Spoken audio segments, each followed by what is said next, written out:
बता दें कि बिहार में विधानसभा चुनाव से पहले सीट बंटवारे को लेकर चिराग पासवान ने जो खुलासा किया है उसको देखते हुए उधर पप्पू यादव ने कहा है कि मर जाऊंगा लेकिन एनडीए में कभी वापस नहीं आऊंगा और न ही एनडीए के बारे में कभी सोचूंगा। नमस्कार, आप देख रहे हैं आप तक न्यूज। आइए खबर को विस्तार से जानते हैं। उसके पहले चैनल पर नए हैं तो चैनल को सब्सक्राइब करना बिल्कुल ना भूलें। बता दें कि बिहार विधानसभा चुनाव से पहले एक निजी चैनल की ओर से आयोजित कार्यक्रम में लोजपा रामविलास के नेता चिराग पासवान शामिल हुए थे। उसके अलावा इस कार्यक्रम में पप्पू यादव और डिप्टी सीएम विजय कुमार सिन्हा भी शामिल हुए। इन नेताओं ने बिहार चुनाव को लेकर कई तरह के चौंकाने वाले खुलासे किए हैं। बता दें कि बिहार विधानसभा चुनाव को लेकर कई नेता इन दिनों बड़े बड़े बयान दे रहे हैं। इसके अलावा बिहार में एनडीए का भविष्य भी बता रहे हैं। हाल ही में एक निजी चैनल के कार्यक्रम में शामिल होने पहुंचे चिराग पासवान ने बिहार चुनाव में एनडीए के लिए सबसे बड़ी चुनौती पर अपनी बात रखी है।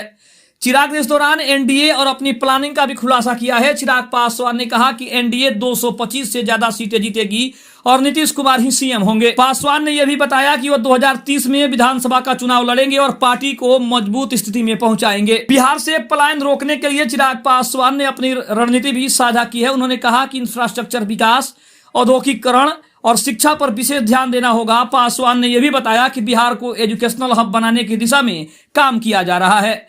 उन्होंने रिवर्स माइग्रेशन की भी बात कही और कहा वे बिहारी डायस्पोरा से संपर्क कर रहे हैं जो अपने राज्य के विकास में योगदान देना चाहते हैं। चिराग पासवान ने इस दौरान बिहार के विकास और यहाँ के युवाओं को दूसरे प्रदेशों में जाने से रोकने पर भी अपनी रणनीति साझा की है। बिहार चुनाव पर बात करते हुए चिराग ने कहा कि आप एक उदाहरण समझिए कि एनडीए की स्थिति बिहार में क्या है। उन्होंने कहा कि हाल में उपचुनाव हुए थे जहां एनडीए ने सभी सीटों पर जीत दर्ज की। उन सीटों को हासिल किया जो कई टर्म से एनडीए के पास नहीं थे, जिसमें बेलागंज और तरारी की जो सीट थी वो सबसे प्रमुख थी। सीटें ऐसी भी थी जहां एनडीए पहली बार जीता है। हमारे साथ विनिंग कॉम्बिनेशन है, इसलिए मैं कह सकता हूं कि हम आसानी से चुनाव जीत रहे हैं। चिराग पासवान ने कहा कि एनडीए 225 से ज्यादा सीटें जीतकर सरकार बनाएगी। चिराग ने यह भी कहा कि मैं जितने सीटें कल्पना करके रखी है उतनी सीटें मुझे जरूर मिल रही है। उन्होंने कहा कि मेरी पार्टी को एनडीए में वो सभी सम्मान मिलने वाला है जो हमने सोच रखा है। जब उनसे यह पूछा गया कि 2030 में क्या वो खुद विधानसभा का चुनाव लड़ेंगे, इसके ऊपर पासवान ने नीतीश कुमार के नेतृत्व में चुनाव लड़ने की बात तो कह दी, लेकिन उन्होंने कहा कि बिहार में पलायन रोकने के लिए शिक्षा, उद्योग और बुनियादी ढांचे पर ध्यान देना होगा। इसके अलावा उन्होंने कहा कि 2030 में वो विधानसभा का चुनाव लड़ना चाहेंगे और अपनी पार्टी को एक मजबूत स्थिति में पहुंचाना चाहेंगे। इसके अलावा अगर बात करें तो इसी कार्यक्रम में शामिल हुए पप्पू यादव ने जाति और धर्म के मुद्दे पर अपनी बात रखते हुए कहा कि बिहार में बीजेपी को कोई वोट देना नहीं चाहता है।